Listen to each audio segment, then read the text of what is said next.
We have our overall winner from the College of Health Science and Technology. This is Dustin Davis from the Kinesiology Exercise Science program for his work assessing body composition, both to provide personalized training protocols and to diagnose potentially life-threatening medical conditions. Dustin?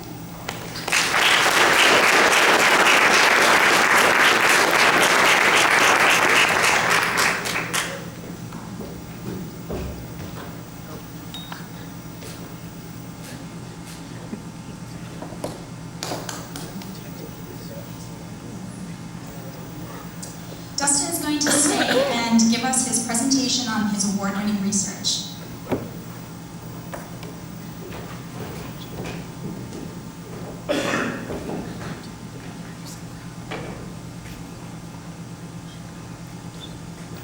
Hi everyone, can you hear me? Excellent. Well, thank you so much for welcoming me. My name is Dustin Davis. I am a kinesiology graduate student within the School of Nutrition, Kinesiology, and Psychological Science. And I want to first begin by saying thank you. It is a great honor to be recognized as the Reid Hemphill Outstanding Graduate Student Scholarship Award recipient. Today what I'd like to do is talk to you a little bit about my thesis. As a graduate student here, first matriculating as an undergraduate graduate student in 2015, I've had the excellent opportunity to be a part of multiple research projects that have gone on inside the Human Performance Laboratory. And the recent project, the one on which I most recently worked, is one called Utilization of Peripheral Arterial Tonometry to Assess Endothelial Function in Active Young Adults. But before I talk to you about what I've actually done with my thesis, I'd like to first recognize my thesis committee. First, my chair, Dr. Matthew Garber, as well as my two other members, Drs. Whitley Stone and Mira Pinamecha, because without their support, I wouldn't have been able to develop the idea, implement the idea, and collect the data, or learn to actually analyze and report the data. So thank you very much to each of you, as well as the support of graduate education and research, not just guiding me through the thesis process, but for the funding you make available to graduate students on campus. I was motivated to study endothelial function because of its relationship with cardiovascular disease, which is actually the leading cause of death globally. The American Heart Association reported in 2017 that just over 17 million people died from that disease or complications that are related to it. And often, the deaths that are caused by cardiovascular disease are attributed to what's called a myocardial infarction, also known as a heart attack.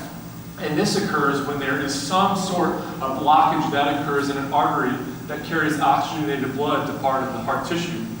The heart tissue that is beyond that blockage sustains damage or death, which can result in the death of the entire individual. And so clearly, that's a concern. Now, the blockage you see represented here isn't something that occurs overnight. In fact, this takes 20, 30, 40, 50 years to develop. And it's often something that accelerates through a process called atherosclerosis. This process is modifiable via our behaviors. An inactive lifestyle, one that's marked by a poor diet, or one that's marked by an accumulation of excess body fat, often results in what we see here, which is a blockage that can rupture and prevent blood flow to tissue that's beyond that blockage. Now, if I were to ask you if you were concerned by what you see on the right side of the screen, you would probably say yes. But if I asked you if you were concerned by this open area over here, you'd likely say no. Research is starting to indicate that we can potentially test a type of tissue that lines the entire artery, and we may be able to predict risk for this when we're still here. And so that's the endothelium. That's the tissue that I'm looking at inside of the arteries. And this tissue is a single layer of cells that lines the entire body inside the vasculature, so arteries, veins, capillaries. This tissue has a lot of roles. It has influences on blood viscosity, so how thick blood is, inflammation and immune response. It also has the ability to influence vessel diameter, so how small or wide those arteries are. And it is this potential mechanism that allows us to test how responsive it is.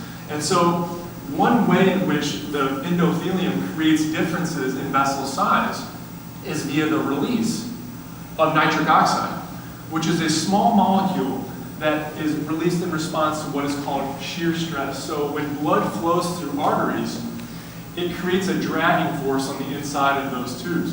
And what that does is it creates chemical reactions that release this vessel, or this molecule, that moves to the outer parts of the vessel, resulting in a muscular relaxation and more blood flow to come through. This is important because we can use a technique to measure this mechanism, and that's what my thesis is based upon. My thesis is based on peripheral arterial tonometry. This mechanism, or this device, is about the size of a toaster, and you'll notice that it has two outputs, one to a probe here and one to a probe here. And each of these probes goes on one index finger from each hand. We only have one index finger on each hand, but to that index finger. And it's also connected to a PC, a laptop, and we gather data from the fingertips, and what we're looking at is something called pulse volume amplitude. Don't worry about the complicated terminology, just know that it's how powerful the heartbeat is felt down at the fingertips. That's what we're looking at. And that signal, or that actual measurement, increases with more blood flow. So thinking back to the blood vessel increasing, more blood flow should be a stronger signal. We actually bring patients in, and this is an actual client. This is an undergraduate research assistant who's demonstrating the actual protocol or the position in which the participant would lay. Normally we have the lights off to allow them to be relaxed, but for the sake of being visible, I wanted to show you. It would be very good if I had a black picture up here, but you'll notice that we collect data from the fingertips. We actually have the participant lay down for 20 minutes prior to the test to allow their heart and blood vessels to adjust to that supine position, being on the back. We then apply a blood pressure cuff to their non-dominant arm, and we begin baseline measurement for 5 minutes. Then, after 5 minutes, we completely restrict blood flow to that arm with the blood pressure cuff. Now, I'll tell you right now, spoiler, none of the participants lost an arm. So we're still okay on that front. And we did go through IRB, and I discussed this, but there are no long-term repercussions to that occlusion, but it is a little bit uncomfortable. We are looking at then a 5-minute period after the 5 minutes of occlusion, so now we have a 15-minute protocol. And what it looks like in practice is once we've collected the data, or once we're looking at the data, we have what's displayed on the screen, this. This is the data we see on our computer screen. Because remember I said this is connected to a PC computer. The waveforms you see here along the top are pulse volume amplitude, what I mentioned earlier, how powerful that signal of the heart is felt at the fingertip.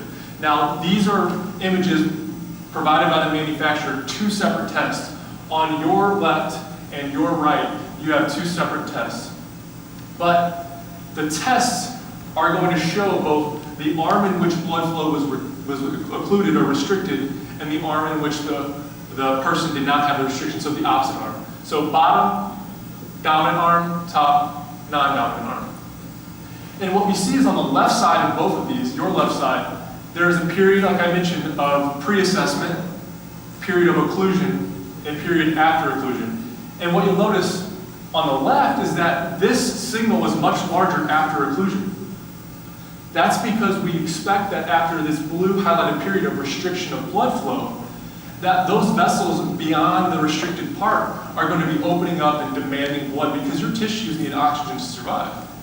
And so, when that pressure is released, we expect that that sudden release of blood into the area will cause more shear stress, cause more nitric oxide production, cause more vasodilation in a feed-forward mechanism, and then we compare the pulse volume amplitude after occlusion to the pulse volume amplitude before occlusion, and we get a ratio.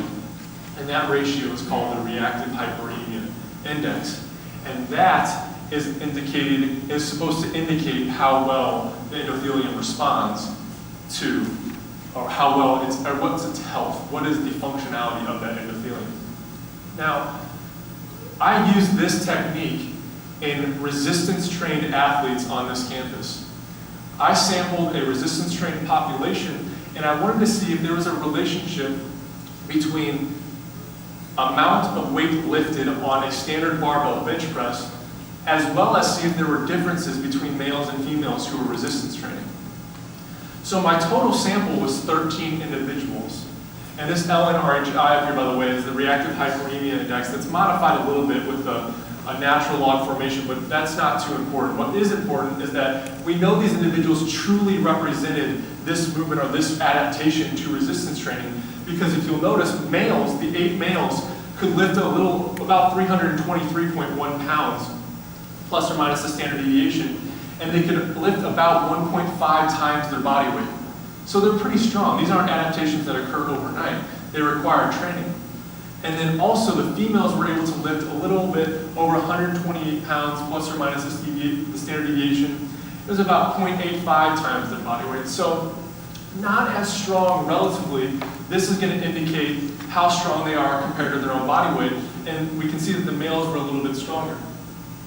Now, this is the exercise test we implemented to look and see if they're truly adapted to the training they do, which is resistance training, lifting weights, of that nature. Now, what we found is that males had significantly lower reactive hyperemia, or blood flowing into the area following restriction, and increased blood flow response than females, which would seem to indicate, based on this technique, that males do not have, in this sample, as functional of endothelium as the females. Now, the company, based on their internal data, shows that anything above a 0.51 is going to be considered normal or healthy. Anything less than or equal to 0.51 is considered abnormal or potentially a risk factor for cardiovascular disease. And so what you can see is that even if you go 1 standard deviation up on males, you're still below the cutoff for health. So this is concerning. Why is it that in our sample we have individuals that are males that are having poor endothelial function, especially at a young age? These individuals were only about 24 years old. In addition to this finding, we found that the measured weight of the 1RM bench press, how much weight they could lift. Some people were lifting up to 400 pounds. The maximal bench press weight was negatively and significantly correlated with their reactive hyperemia, or their endothelial function. So the more weight in this sample that someone could lift, they tended to have worse endothelial function, at least when we're looking at the correlation. Now, that's frightening, but what's even more frightening, beyond the negative correlation, is the shape of the scatter point. I don't know if you noticed this, but you see anything strange about this? Look at this. I don't know if you noticed it yet. That's supposed to be an eyeball. It's a dolphin. What's going on here? That's not a real statistical phenomenon. I just thought I'd add it because I thought it was interesting. I don't think I'll write that into my results or discussion, but I wanted to present it to you at least. In addition to the relationship, let me get this off here, hold on. In addition to the relationship between max bench press, the amount of weight someone can lift, and their endothelial function, there was also, not this again, there was also a negative relationship that was significant between how much they could lift compared to their body weight and their endothelial function. So the more that someone could lift compared to their body weight, the worse off their blood vessel function, if we're using endothelial function as a measure of that. Now, I can't say that I have all the answers yet. This is a small sample. It was conveniently selected, but we do have strong males and females. And we do know that compared to their body weight, they're lifting a pretty good amount. We also don't necessarily know how long they've been training. We haven't quantified volume, how much weight they've lifted, how often, and for how long. But it is something that warrants further investigation if we have young, healthy, apparently healthy individuals that have poor endothelial function based on this measure. What I think needs to happen is that we need to recruit more individuals, males and females, who have comparative relative strengths, meaning about the same ability to lift a certain multiplier of their body weight, and see if we see the same decrements in endothelial function in females as we seem to see in males. This would be a good line of research to pursue, and what I hope to do is to continue at least looking at endothelial function in different populations. So what I'd like to conclude by saying is this.